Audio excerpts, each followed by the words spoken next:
What is up, fellow Beyond the Gates fans? Here to talk about today's Friday episode of the show. And I have to say that after over 200 episodes that I've covered on this channel, I believe today is 206-ish, this is the first episode that I just do not have a lot of things to say. I had a hard time keeping interest in today's episode.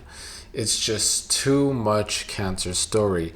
And at the end of the day, this is supposed to be a soap opera. And in a soap opera, you have some A stories, you have some B stories, you have some C stories. This show just needs more stories, period. We quite literally only have 2.5 storylines going on this show right now. We have Anita's cancer. We have Dani, Bill, Andre, Haley trying to kill Bill, that whole thing. And then we have Leslie and her free clinic. That's about the only storylines truly going on, because even Isaiah, new couple, don't have a story though. Same goes for Nicole and Carlton. There's no real story there. In fact, they've gone back on where the initial story started, where Nicole wasn't feeling it and just wanted to be friends.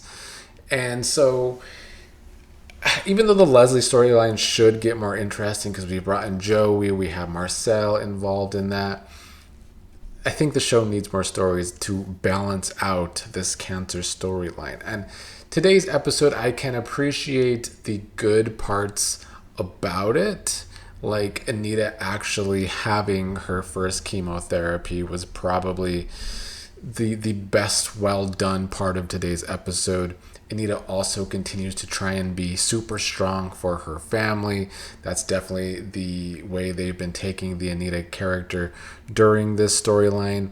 And they've done a good job of that. Vernon being, I guess, pushing against Anita's ideas, being stubborn that he was going to go with her to her first chemo, even though she wanted him to be there for the girls. But he talked to the girls beforehand, Dani and Nicole, who were supposed to get their gene test results today, to say that they want him to go with Anita to chemo, so he did. That was all fine. Nicole started today's episode with Smitty and Martin. Once again, the test results were coming today. Nicole got her test results, and surprisingly, Nicole is the one that tests negative for the gene. I thought they would go the opposite way and have Nicole be the one test positive. I guess that would have made more sense for the writing, especially where Kat was concerned, being so stubborn this whole time. But now, at least Kat looks a little better than she did, because her family members were hounding her about needing to get tested, and then Nicole tests negative, so they were hounding Kat for no reason when she felt the way that she felt. Dani is the one that tested positive. She started the episode waking up close to Andre, them being close. Andre's been good with her lately. They've had a lot of cute moments. I do wonder if Dani will spiral from these test results. That's the only reason I can think of that they went this direction instead of Nicole.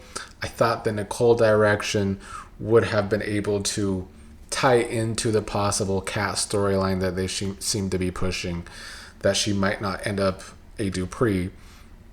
That would have made some sense to the storyline, but they didn't go that direction. Them going the Dani direction makes me think that this is only going to be so that Dani finds comfort in Bill. I can definitely seeing it go that direction, especially since Dani and Andre have been so happy as of late. I figured the Bill being poisoned would be the thing that really brings Bill and Dani closer together, but that storyline is moving at the absolute snail's pace that it is. So this might be the first step of that.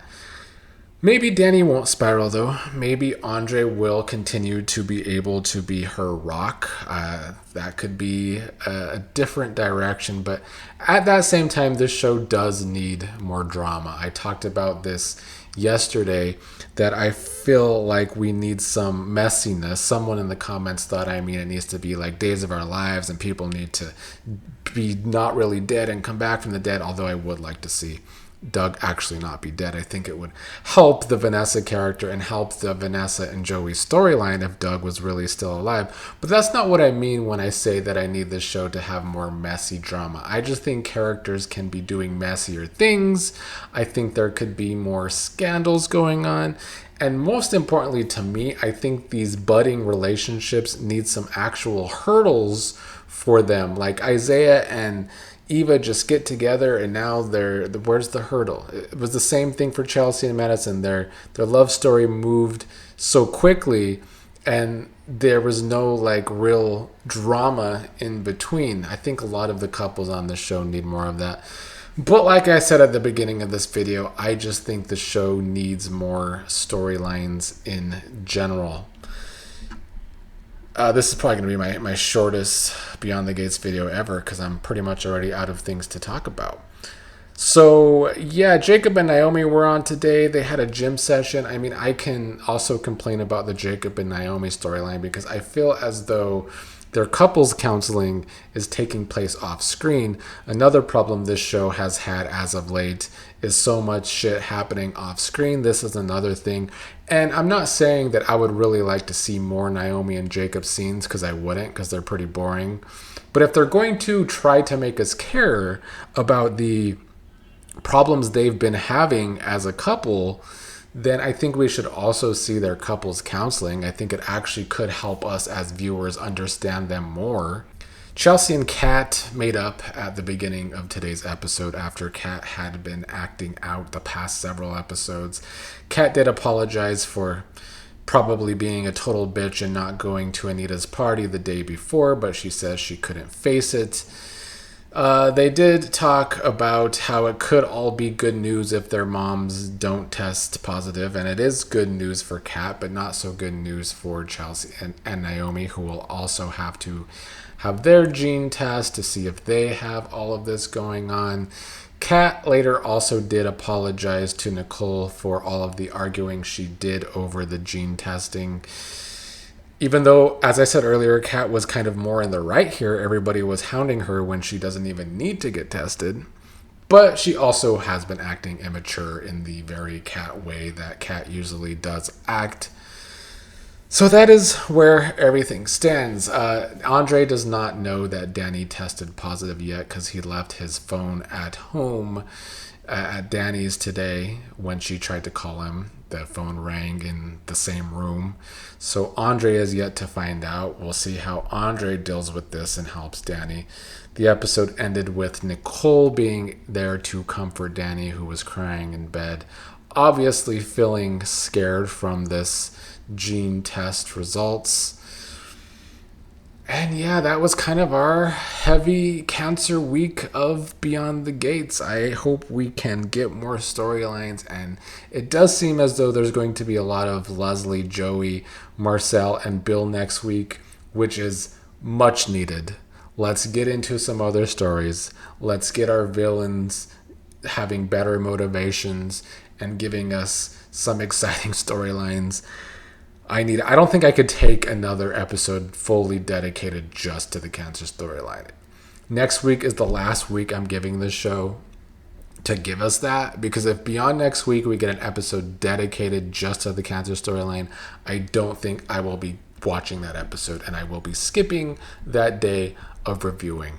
So yeah, on Sunday I will give my usual thoughts on the upcoming week preview. We see Ashley getting a new guy. That doesn't excite me. Devin might be excited in the comments that Ashley's finally getting a new storyline, but it's another love interest storyline that probably isn't going to have any hurdles. They already look like they might be kissing. Like, where's the hurdles for these couples to make us give a shit? Yes, I get that this character is also played by an ex-soap actor, Jordy. I can't pronounce his last name, but he started on Guiding Light. He's been on Young and the Restless and Days of Our Lives too.